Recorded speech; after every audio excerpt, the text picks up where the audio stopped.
Good afternoon, everyone, and welcome to the New School and the Institute for Retired Professionals.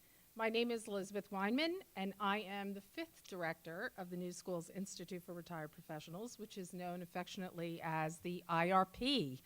The New School has been committed to lifelong, non-traditional learning for adults for nearly a century, believe it or not, even though it's called the New School. And the Institute for Retired Professionals developed the peer learning model right here in 1962 to address the changing experience of adult education, aging, and retirement. The New School has nurtured the IRP since its inception, and today more than 300 students, more than 300, in the program meet to develop and lead study groups in philosophy, art, literature, music, politics, science, and so much more. Everyone in this room is changing the face of what aging and retirement looks like, including me. So, since 2004, the IRP has produced and sponsored our Fridays at 1 lectures, featuring distinguished speakers on diverse and timely topics for our IRP members, the New School community, and the general public, people like you. The champion and chief impresario of Fridays at 1 at the New School's Institute for Retired Professionals is Ken Witty, who has been an IRP member since 2014, where he has led several study groups and contributed to key committees at the IRP. Ken's career before retirement included illustrious stints at CBS News, McNeil-Lehrer Report, and NewsHour, and as an executive producer at Wall Street Journal Television. I am pleased to introduce my colleague, Ken Witty, who will introduce today's distinguished speaker, Blanche Wiesen Cook. Thank you all for coming.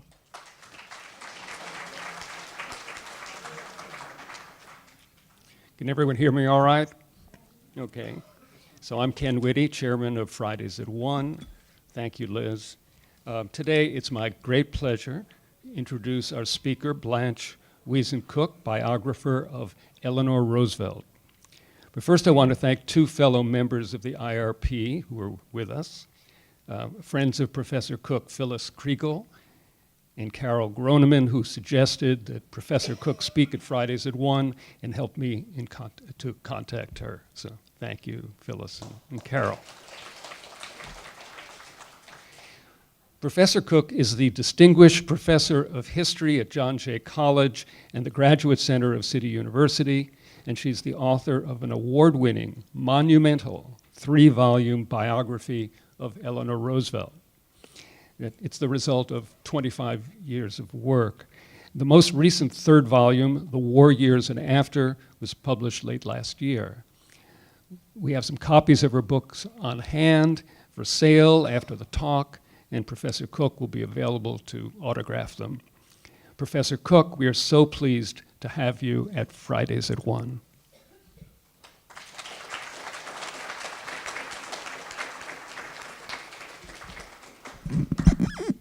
I'm so moved to be here. I should have a stepladder, perhaps. And I really want to thank my pals. First, Claire Koss is here, and she is really the co-author. She edited every word, read every word, helped me with. Claire is a playwright and a psychotherapist, retired.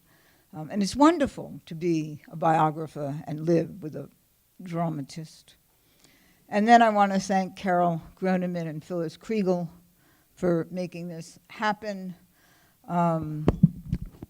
You two have lived through the decades of this book, and I have to say I'm really very moved that the Brody family is here from Washington. I refer to their journey in volume 2, and they were very supportive. And I'm just thrilled to be here in this community, which makes it, I can see it makes it bearable to retire.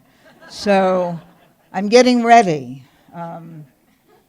I've been teaching since 1963 at Hampton Institute, which is an historically black college, and we found out where the polling places were and went down to register to vote, and we all failed the literacy test.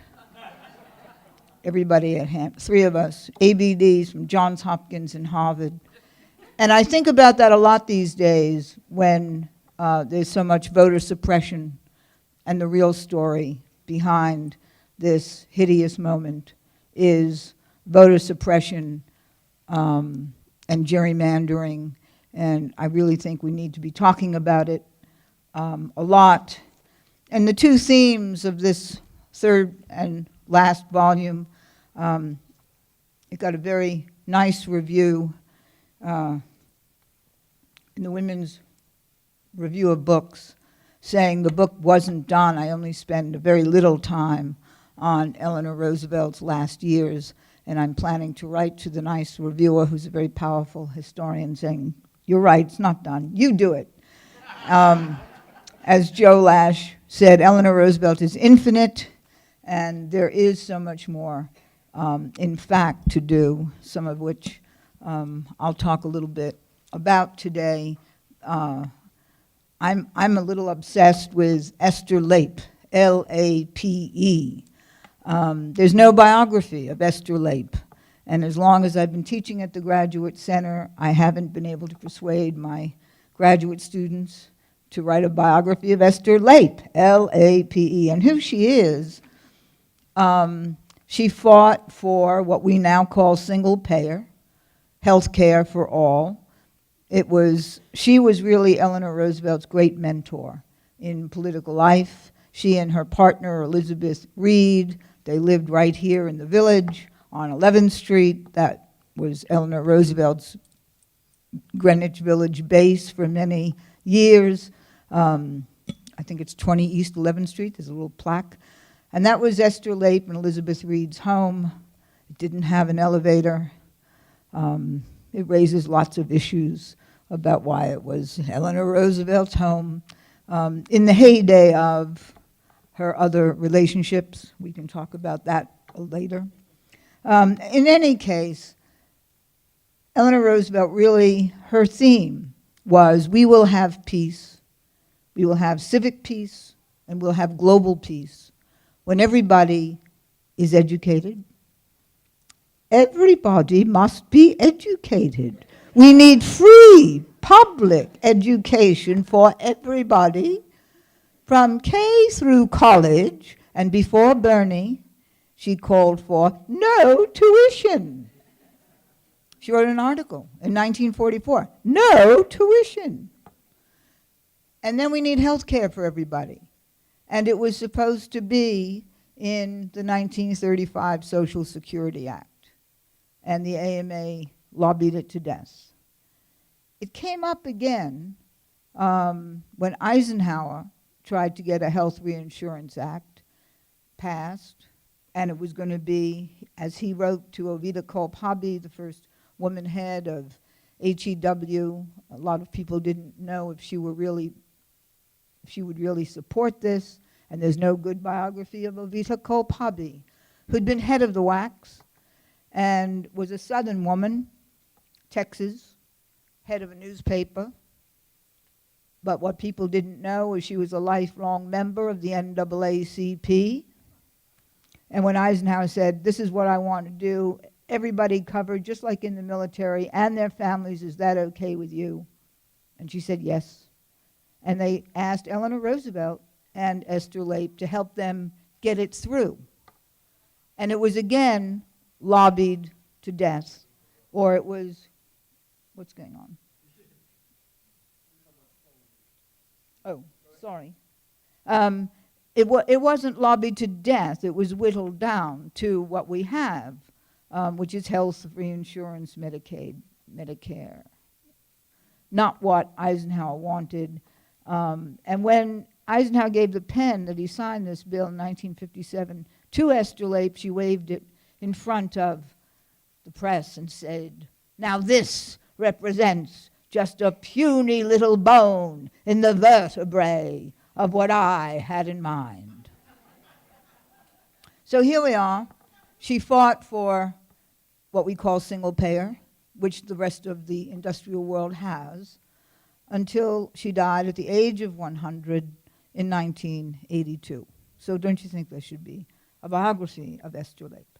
Well, there are many other reasons for there to be a biography of Esther Lape. Eleanor Roosevelt's first FBI file begins in the 1920s when John Edgar Hoover goes after Eleanor Roosevelt for trying to get the U.S. into the World Court. And that was Esther Lape's big effort to get the U.S. into the World Court, which we didn't do after World War I. And then, how do we keep the peace? How do we negotiate peace? And the legacy goes on. We do get to the Universal Declaration of Human Rights, which is Eleanor Roosevelt's abiding legacy. And the U.S. is one of a handful of countries. We have never even had a conversation about the economic and social covenant, the economic and social rights covenant of the Universal Declaration of Human Rights. But on the 10th of December 1948, the Universal Declaration of Human Rights did get passed, and that's really the last chapter of my book. I really focus on that. What I wanted to do today is quote a little bit from what is really Eleanor Roosevelt's great legacy. And because this is a group of retirees, so many of you are teachers, and the happiest days of Eleanor Roosevelt's life, well, she said the happiest day of her life was the day she made the first team of field hockey at the Allenswood School. And that was a very important single fact for me, because it told me a lot about Eleanor Roosevelt. It told me, number one, she liked competitive, knockabout sports, but competitive. And once I got that she was really competitive, I really understood a little bit more. For instance, her first year in the White House as First Lady, she wrote to a friend, "I've made as much as Franklin has made as president with my articles and appearances." How's that for competitive? Cool. But here we are. It really horrifies me. All over the country, we're not only closing public schools, we're ending sports and music programs, and sports, music, and arts programs. And there's something so sick about that, along with the general dumbing down of our country. So there's a lot to fight for and organize about. And in Eleanor Roosevelt's manner, I want to encourage you, as she always did. She called it trooping for democracy. Go door to door, block by block, and build communities of activism. I always say I never go anywhere without my gang, and you can see what a wonderful gang it is. Some of you are here. But we need each other, and we have to keep on, especially now, trooping for democracy. Eleanor Roosevelt was a lifelong activist. She began by recognizing that women have to learn how to play the game as men do, and they have to begin to agitate and organize for power in the 1920s, and she did that. And then she was very clear that we were going to have a divided and diminished country until we ended segregation and discrimination. And those themes build and continue until the end of her life. I met Eleanor Roosevelt when I was a student at Hunter College.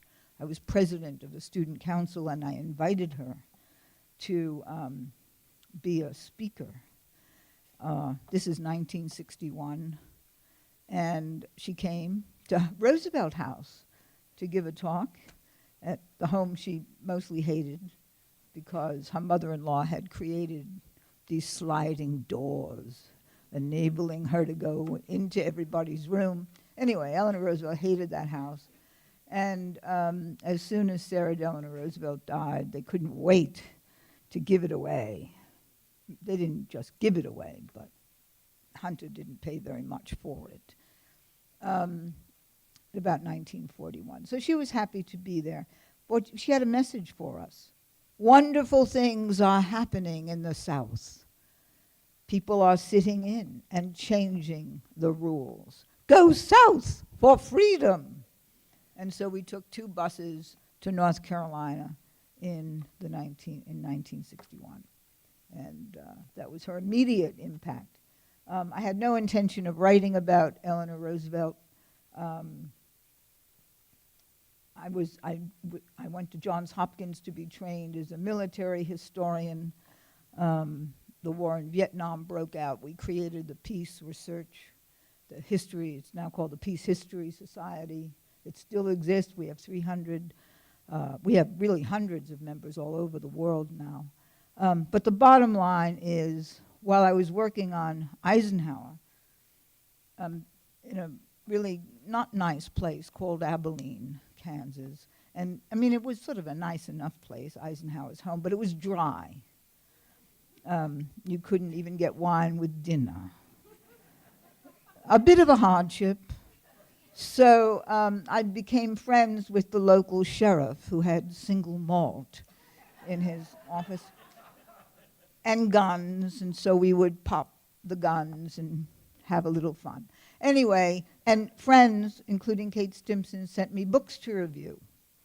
And this is, I worked on Eisenhower for a very long time. Actually, it was 10 years. When I finished, I wrote in my journal, I've now spent most of my vital youth with one dead general. However, at the end of that period, I was reviewing this stupid book about Eleanor Roosevelt and Lorena Hickok, in which the author said these letters couldn't possibly mean what they seemed to mean because Eleanor was a saint and a mermaid. And so I wrote a review saying, Pace Freud, a cigar may not always be a cigar, but the northeast corner of your mouth upon my lips is always the northeast corner. And then friends started to encourage me to write about Eleanor Roosevelt. And I said, don't be ridiculous. Goddess, forgive me. I said, I'm a military historian. I do hard history. I actually said that. But Joe Lash was a friend of mine, and I called him up to find out why he didn't have Hick in any of his books. And he said, well, I hated her. Let's have dinner. And so we had dinner. And he was a friend because he had blurred my Crystal Eastman book. She was one of the founders, real founder of the American Civil Liberties Union, the ACLU, during World War I. And he said, this is a book that should stay in print forever. Oxford published it, but it's out of print, alas. It needs to be back in print right now. And we had dinner, and he said, you know, you really should do the story. And he told me why he hated her. And then he took me up to Hyde Park. And I understood that he was the good son.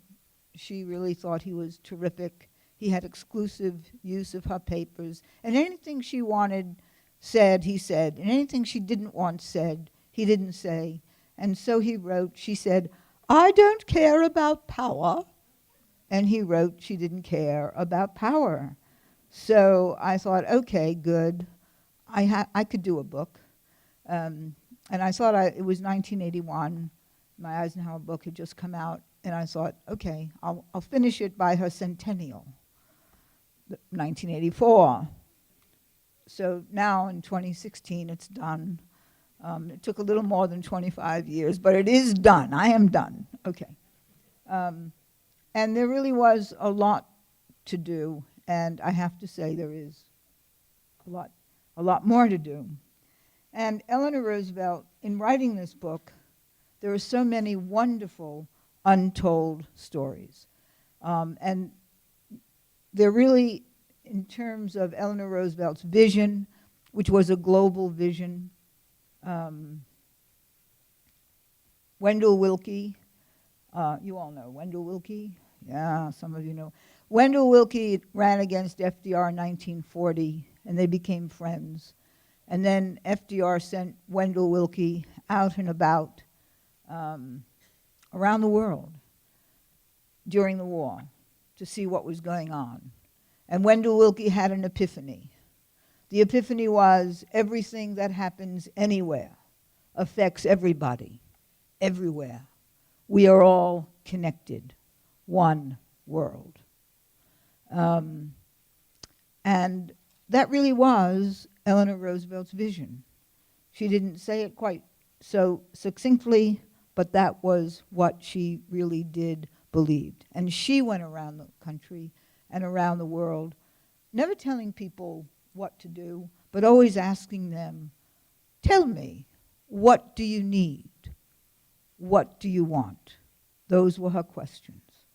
And here we are in this moment when so much is being destroyed. It really is heartening to read about other visions and other times.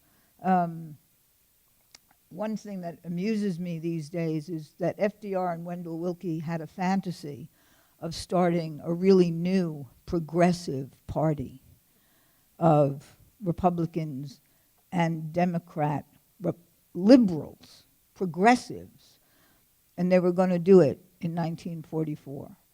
But Wendell Willkie, who is known as the great Huggy Bear, who ate too much, drank too much, loved too much, died very suddenly of many heart attacks, of much too much, and that was the end of that. One of his great affairs was with Muriel Rukeyser, the great poet, and there's a wonderful book, and again, there's no biography of Muriel Rukeyser. There's a wonderful book that she wrote, a biography of Wendell Willkie, called One Man. And I have to say, David Levering Lewis, who taught for many years at NYU, and I were on several panels, and I said at one point, when I'm done with Eleanor Roosevelt, I'm going to write about Wendell Willkie. And he said, no, you're not. And I said, why not? And he said, because I am. And so I said, okay, let's have a race. He was working on the third or fourth volume of Dr. W.E.B. Du Bois, and I was working on this. And I said, let's have a race. Whoever finishes first is going to write about Wendell Willkie. He finished first, and so we all await David Levering Lewis on Wendell Willkie. What I want to do now is just read a little bit from Eleanor Roosevelt's incredibly timely book, The Moral Basis of Democracy.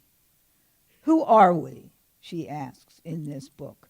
What do we care about? What do we think? What is democracy? And before she writes the book, while she's writing the book, she is writing her column every day, and she's really beginning to be obsessed with teachers. And she's writing this book as the Nazis are just walking across Europe, and she has just saved Vera Lachmann, Lachmann, a great educator who didn't want to leave Berlin until her students were all safe, and her students in New York, the daughters of president of Radcliffe, or the president of Harvard, whose daughter was at Radcliffe, and the president of Vassar, were writing to Eleanor Roosevelt, you've got to save Vera Lachmann. Because she was teaching at essentially a high school, and we weren't giving visas to high school teachers, just to college professors. But they were saying her school is considered a college preparatory school. We give her students credits in our... Anyway, they got Vera Lochman out, and there's a great story here, because Vera Lochman is just one of the chief radical visionaries of the 20th century. She winds up, she gets a job at Smith, and she says it's as cold as a morgue. She's not happy there. She gets a job, maybe even at Vassar. She's not happy there either. And then she gets a job at Brooklyn College, and she feels right at home and taught at Brooklyn College for the next 40 years. So it's in this time frame that Eleanor Roosevelt is writing about teaching and being taught, and she says, for teachers, there is no better way to learn than to teach. That's how we learn, because teachers must really love their subjects and are in a perpetual state of learning. Don't you love that? And then she singles out William Allen Neilson, a Shakespearean scholar who is retiring as president of Smith College.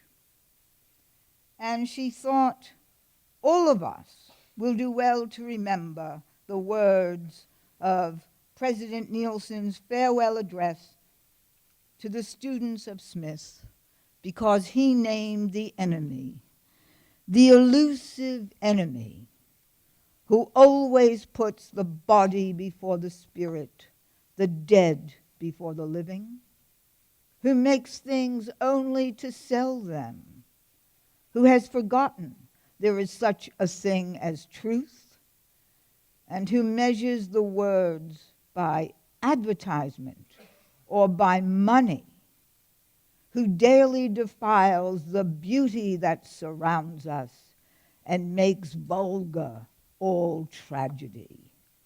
The Philistine, the vulgarian, the great sophist, all the greedy, selfish, egocentric manipulators with outposts inside us, who place outposts inside us like propaganda, persecuting our peace, spoiling our sight, confusing our values. Isn't that perfect for this moment? With that red-headed cretin, I don't want to insult creatures, in the White House. And that's sort of her prelude to the moral basis of democracy, which is published in 1940. And I just want to read a few pages from that, which she writes inspired by the fact that totalitarian dictators are storming the globe, and we must consider what democracy stands for and what we are fighting for. And she starts with the founding fathers, Thomas Paine, Thomas Jefferson, the documents that call for equality and is the basis of democracy, but then we have slavery. And how can we talk about democracy when there is slavery? And she says, let's look at it clearly. If we are honest with ourselves, we still have slavery in different forms, among different groups. We have still not accepted the brotherhood of man as a basic truth. The 130 million people who make up our great nation come from every nation on the globe: Asians, Africans, Europeans, Latin Americans. We are truly the melting pot of the world, but We have allowed a situation to arise where many people are debased by poverty or the accident of race in our own country, and therefore have no stake in democracy, while others appeal to the rule of the sacredness of property rights to retain in the hands of a limited few the fruits of the labor of many. It is often said we are free, and then sneeringly, free to starve. That is not an amusement, writes Eleanor Roosevelt. Nobody can say the Indians or Negroes of this country are free. Racial prejudice enslaves, and poverty enslaves. Some of us have too much of this world's goods and are thereby separated too widely from each other. We must appreciate daily the hardships and suffering others endure. Her words, political democracy requires economic democracy, while greed debases it.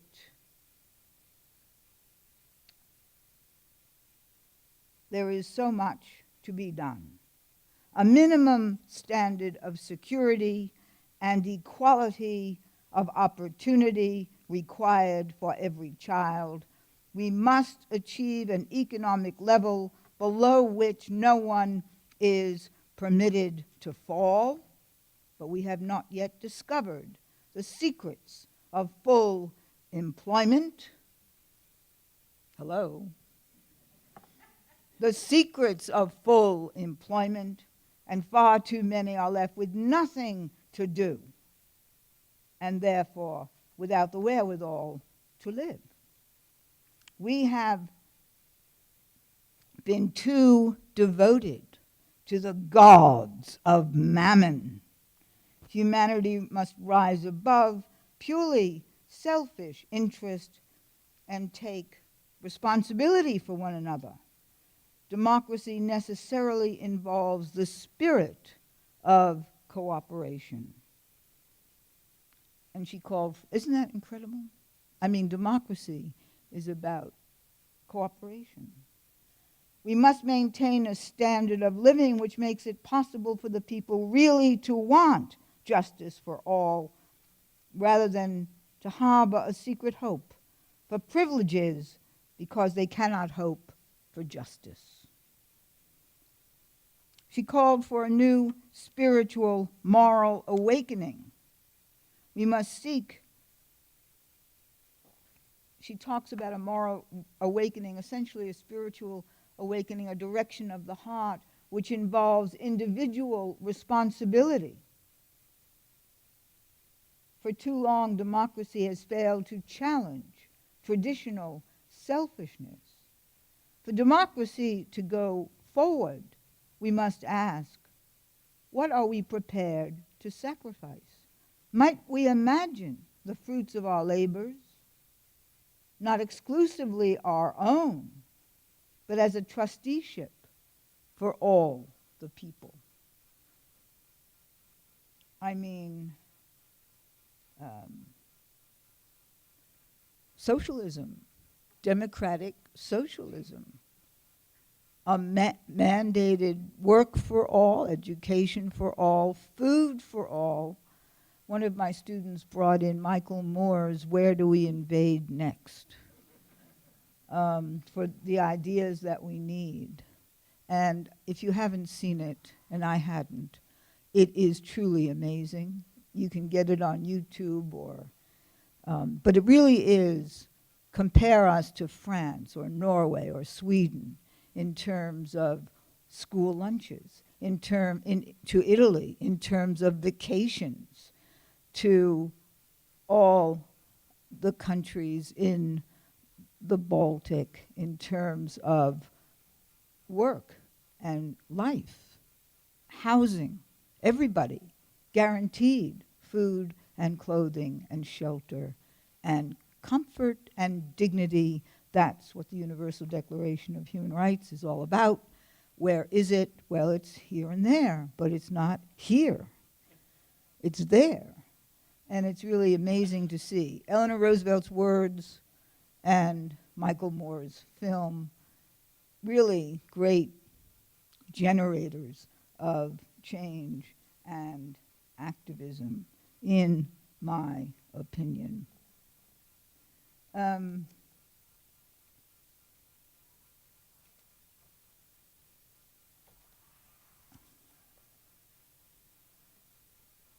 I wanted to say a few words about the universal, well, I guess I want to say a few words about race before I go into the failure to rescue.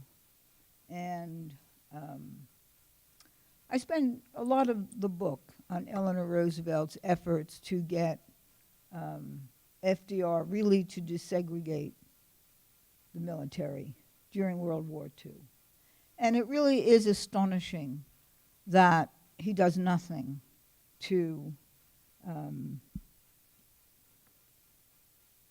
desegregate the military or to deal with segregation anywhere during the war. Thurgood Marshall called Eleanor Roosevelt Lady Big Heart, and he told everybody Eleanor Roosevelt was really our friend. She was our leader, but FDR didn't do a damn thing.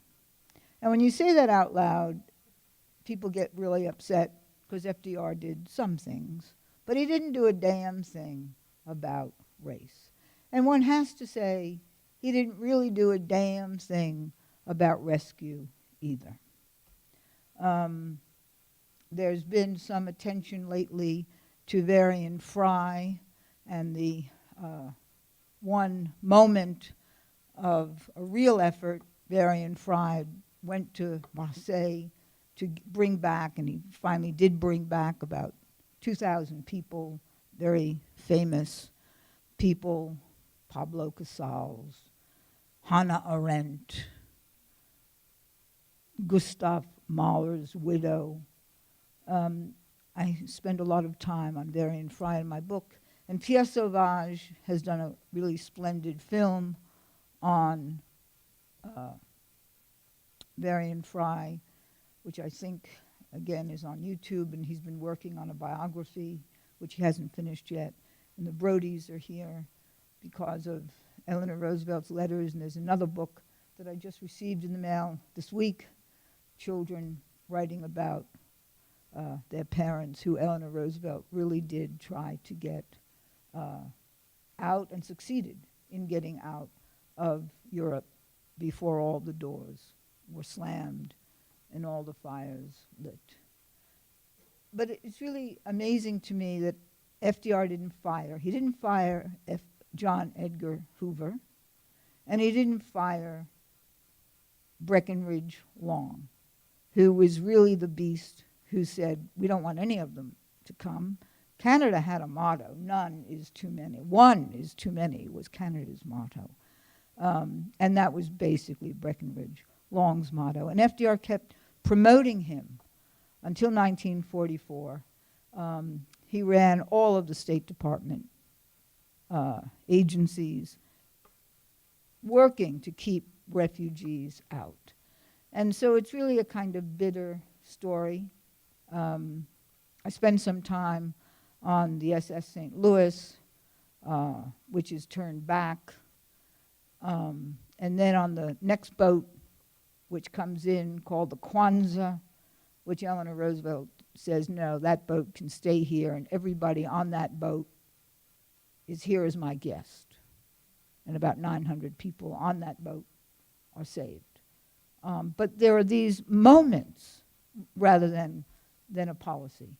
And so I was interested, about 2 weeks ago, the New York Times ran an article without mentioning Varian Fry, without mentioning Pierre Sauvage and his great work, about Varian Fry, and say he is the man for this moment when there are, 64 million refugees, and it's the worst refugee crisis on the planet since World War II. And what has happened to keep people out, there have been right-wing takeovers across Europe, even in Norway, to send the refugees back, to keep them out. It's a really frightening moment across the globe. And this is the moment where we're living in. And so we need to deal with Eleanor Roosevelt's vision, and we need to deal with her effort to get justice and equality for all people. I spend some time on the Tuskegee Airmen and on Eleanor Roosevelt's commitment to have Japanese American youth go to college. A lot of people are working on the Japanese removal, which really was shocking to Eleanor Roosevelt. She went to visit the camps and got the young people not only into colleges and universities. There's somebody working on a book about a great dancer who Eleanor Roosevelt got a scholarship to Juilliard. There are scholarships and free admission to lots of colleges. Eleanor Roosevelt just one by one worked on these things, really very interesting. And then we get to FDR's death and the end of the war and the beginning of the United Nations, and Eleanor Roosevelt going off first to London and then to Paris, where she's put in charge of what her colleagues think is not going to be a very interesting, not going to be a very important organization on human rights, but it is the most important little committee, and she's the chair of it. And then what's really, there's some new things here if you look at Eleanor Roosevelt's commitment to the Universal Declaration of Human Rights and the role of the women of India. Hansa Mehta, who was a delegate from India, who they have a global vision that is in fact a little bigger than Eleanor Roosevelt's vision. She was going to say all men are created, must have dignity, and Hansa Mehta says, no, no, if you say all men, that will keep out all women. And so it's all people. And Hansa Mehta's impact on the Universal Declaration of Human Rights is really extraordinary. And I spent a little time on that. My colleague, he teaches at Hunter in the Graduate Center, Manu Bhagavin, has written a wonderful book called The Peacemakers, India and the Quest for One World. And now Manu is working on a biography of Madame Pandit, and that is going to be amazing. And Eleanor Roosevelt's friendship with Madame Pandit and with Hansa Mehta, really very important as we go forward. Eleanor Roosevelt has a wonderful book, India and the Emerging East. And she's very involved with India because her father had gone there and he encouraged her to travel. People ask me, how did Eleanor Roosevelt get that way? How did she become so generous? And how did she become so visionary? Why did she go about wanting to help people in want, in need, in trouble all over the world? And it has a lot to do with her father, who died at the age of 34 of alcoholism. You really have to pause. I mean, how much do you have to drink to die at the age of 34? You know, we're still here. And it really is a very sad story. Her mother essentially turned her face to the wall and died when Eleanor Roosevelt was 8, and her father died when she was 10. And so she really spent the rest of her life wanting to make things better for people in want, in need, in trouble, people just like her own family. India becomes kind of an important story in this book, not only for Hansa Mehta and Madame Pandit, who is Nero's sister, but for the mystery of Winston Churchill. I spent most of writing this book hating Winston Churchill. And I truly don't understand why Winston Churchill gets a pass from his biographer, who's written, 6 volumes on Churchill.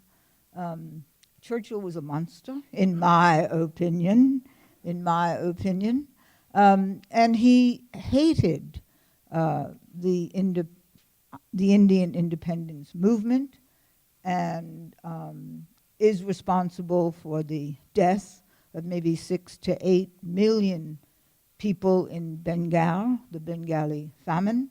The Australian ships were down at the harbor with food, and he wouldn't let the saviors up over the hump, let them starve, and they did. And that's Winston Churchill. And but Eleanor Roosevelt really didn't like Winston Churchill. And he says to her one day in London when she's visiting, "You don't much like me, do you?" And she says, "No, I don't." And she was part of Madame Pandit's Pearl Buck, Madame Chiang Kai-shek, Save the Children chapter to save the children of Bengal. So she knew all about it.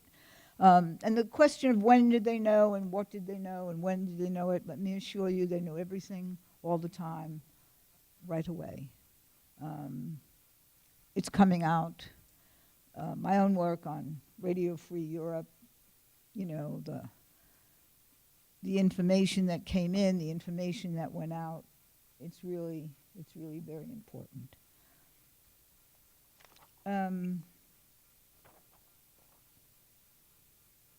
Let me conclude, and then we can have questions.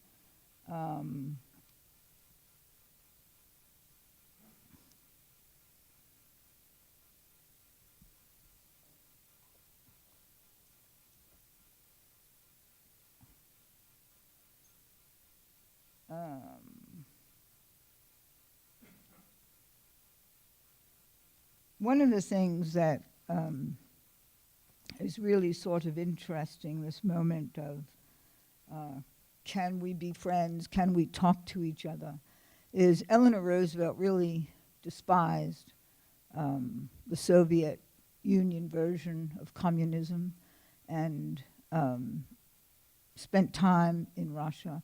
But she never doubted that we needed to talk to each other. She never doubted that we needed to have relationships. And so the entire time she was at the UN, and then after Eisenhower removed her and she went over to the UNA, she was close to the Soviet delegation at the UN, and she invited them for dinner and dinner parties and concerts so that they would have something to talk about. We have to keep talking. And that was really her motto. And I think that when we think about this moment that we're living in, that notion that we just have to talk to each other. We have to keep all diplomatic options on the table, because as Eleanor Roosevelt said, when the atomic bombs knocked out Hiroshima and Nagasaki, she said, the day these bombs were dropped, we came into a new world. We have to figure out how to have peace with each other, or we will destroy our beautiful blue water planet. Thank you.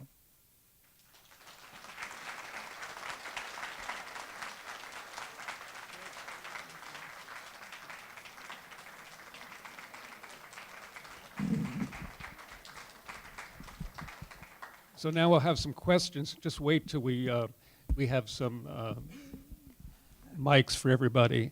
And just wait for the mic and ask your question. Is it on, I guess? Can we go from here? Questions? Can we go from here? can we ask a question from here? Yeah. Okay.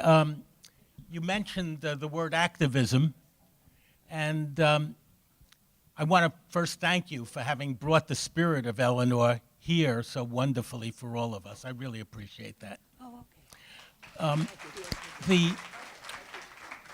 What has changed, I believe, you mentioned how important it is for people to be in communication.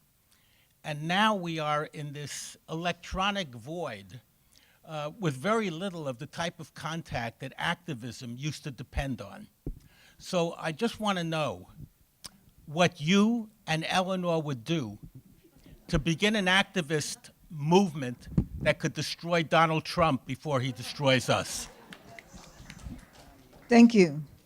Let me just say, I don't think we're in an electronic void so much as a lot of us don't yet know how to use this electronic revolution to connect with each other.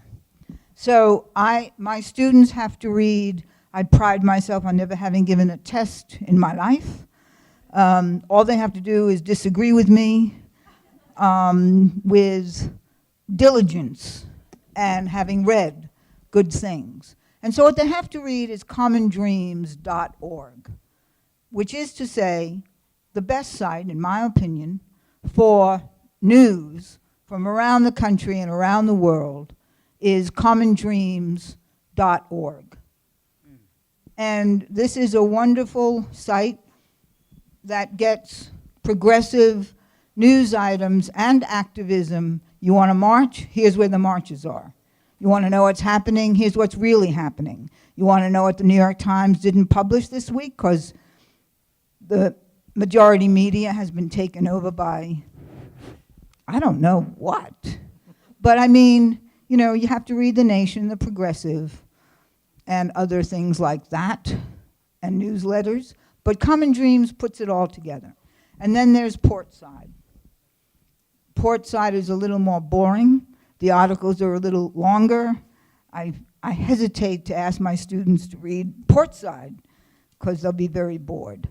But if you want more information and you're not easily bored, Portside has more information. Okay, there is a movement. Portside, Portside. There is a movement. There's a movement going on. I mean, a lot of us marched in Washington wearing our pussy hats or not. What? Move On has a movement. Move On.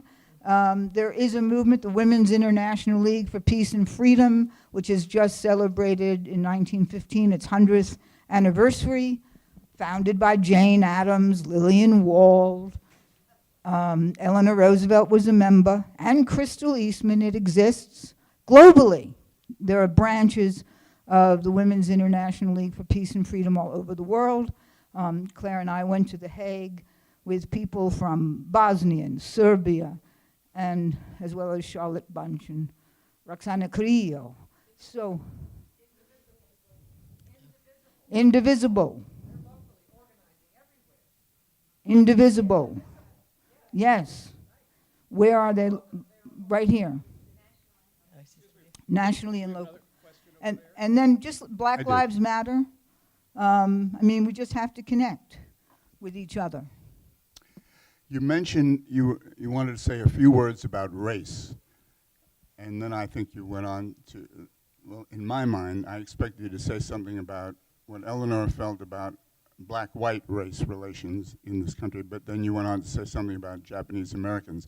So could you give us some insight into what she did and what she said and what she felt about the black-white race issue in this country? Thank you. Yes. She was very close with Mary McLeod Bethune and with Pauli Murray, and Eleanor Roosevelt went on speaking tours with Mary McLeod Bethune and insisted that segregation ends. She was part of the group, the Southern Conference on Human Welfare, that really worked to end the poll tax and really worked to end literacy tests. There was a wonderful woman in Alabama named Virginia Durr, D-U-R-R, who Eleanor Roosevelt was close to, and she was the spiritual leader of we have to end the poll tax movement. Everybody has to vote, one person, one vote, and we have to end segregation.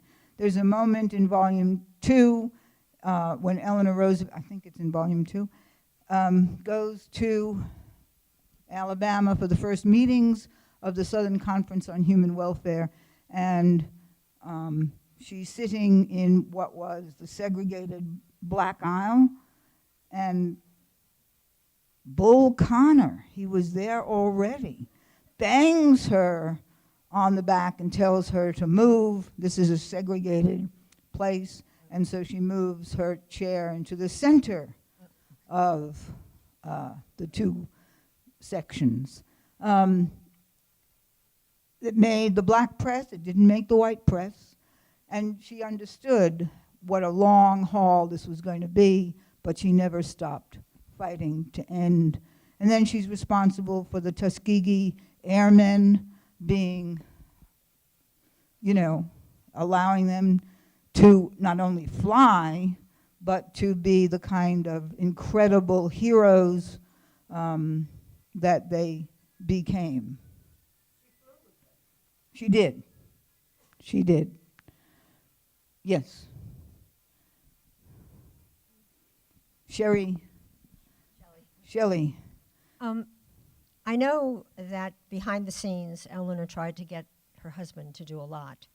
The 1936 Olympics in Berlin, 75% of the editors said don't participate in the Olympics. Of course, the Jews couldn't run in the track team, and then we had the one black 4-time gold winner. How did she react to that? Or was that not part of her purview? She really wanted to celebrate the Jews who did run and the blacks who did win, but there was no.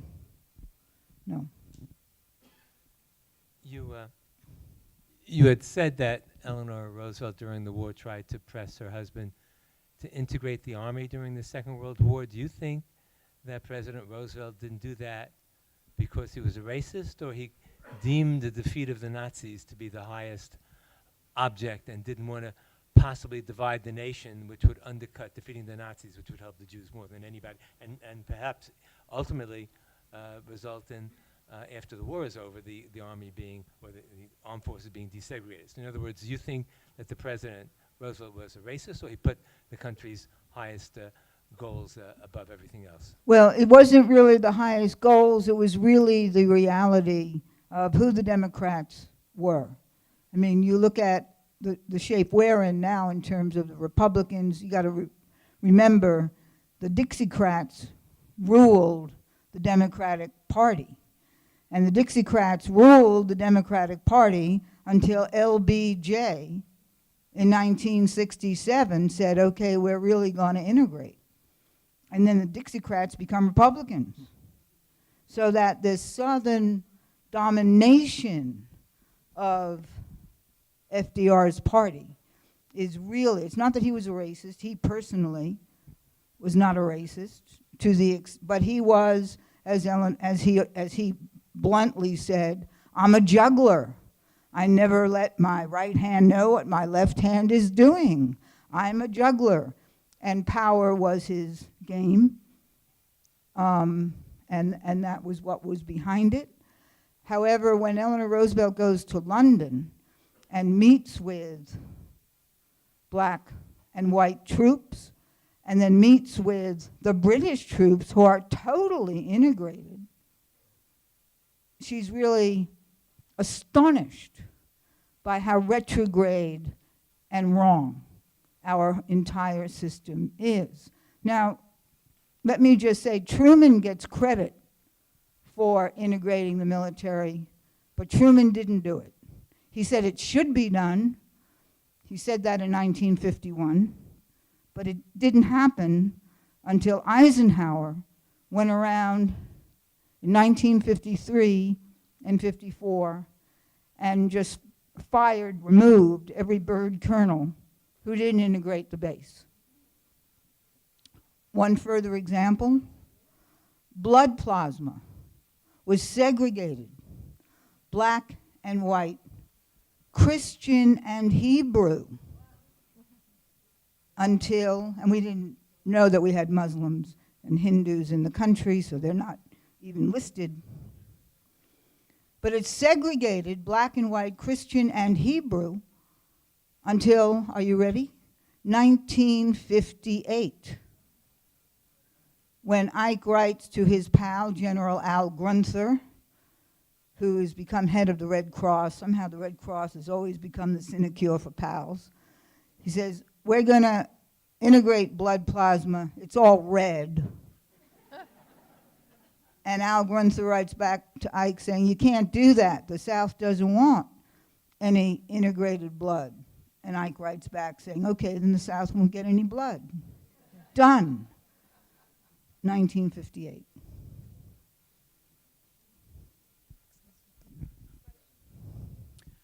I'd like to just share a personal experience. I remember in 1949, Eleanor Roosevelt came to my synagogue.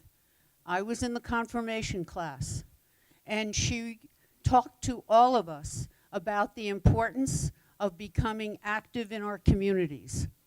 And I think that her inspirational talk had such a major impact on so many of the young people in my class that many of us went on to become activists, teachers, people who cared deeply about others. But she was an extraordinary speaker.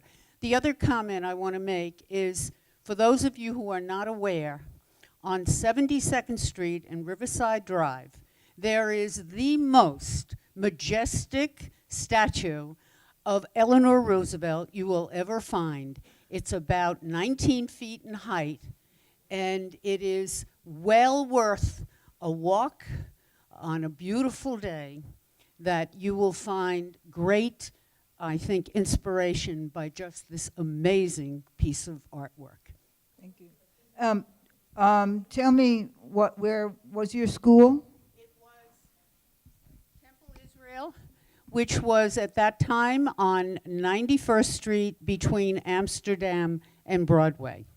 So I assume that she went to many other, churches and synagogues Around to the spread country. the good word. Yeah. Being activist was the most important thing. Yeah, there's somebody back there. I wanted to thank you so much for coming. I have learned a lot from your writings. I'm interested in the contradiction between FDR and Eleanor about the nature of capitalist society, and how much did that come up? For example, FDR has said many times, that the New Deal, et cetera, was to save the system, and that capitalism was in crisis. And I think you more have a contradiction here between somebody who wanted to save the system and somebody who was more of a social democracy, et cetera.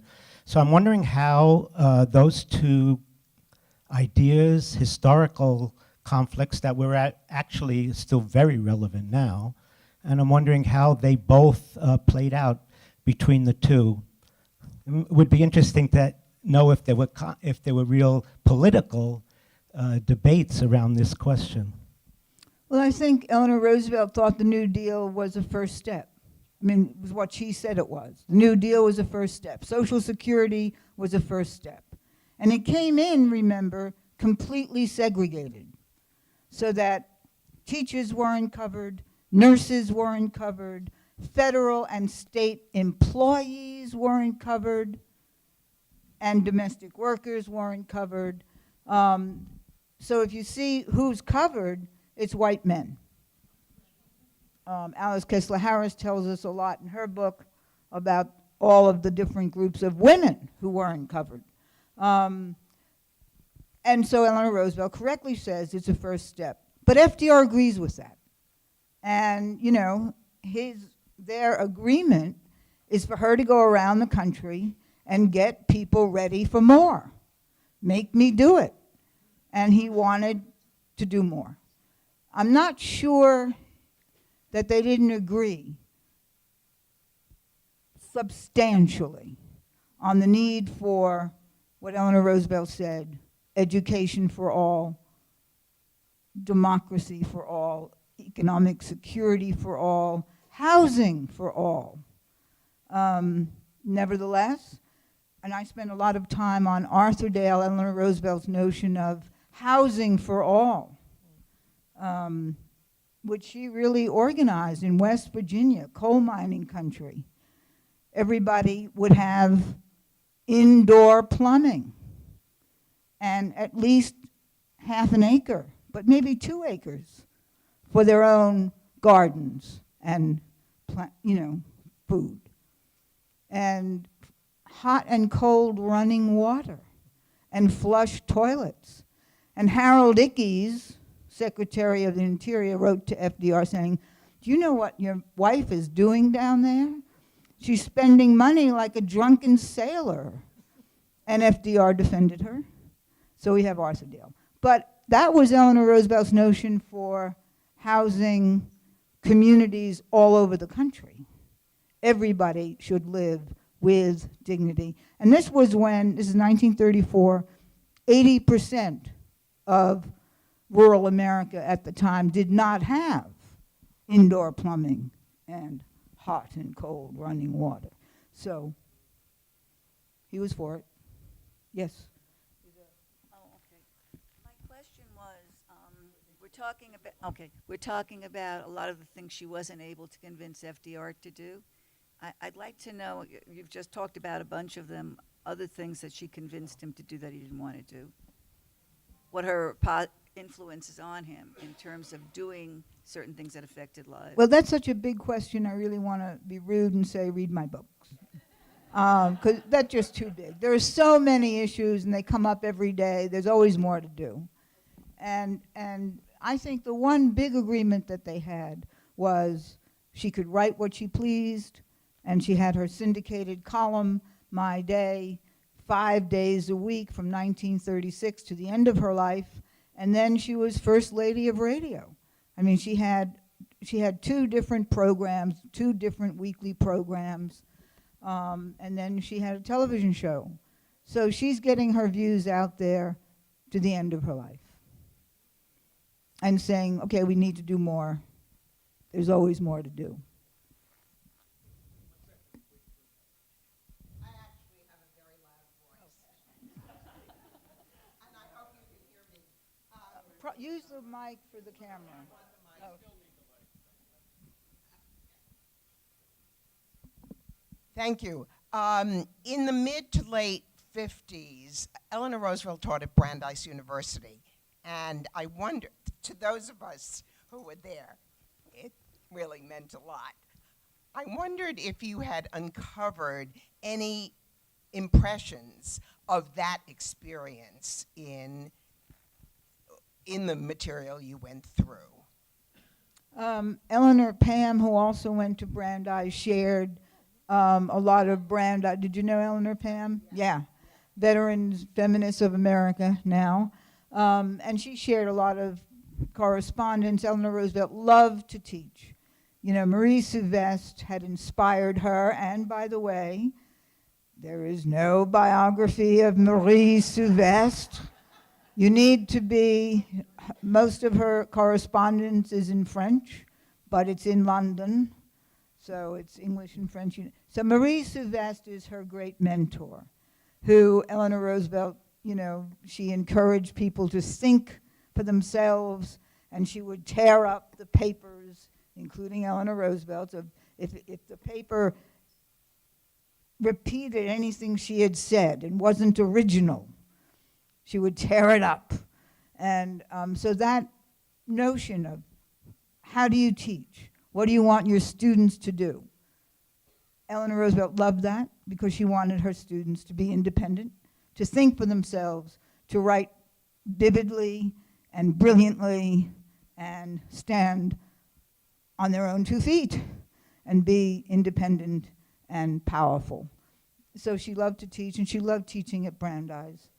And I think Eleanor Pam is a little angry at me for not having the Brandeis section. It was cut. Half of the manuscript was cut. Professor Cook, thank you so much. Thank you.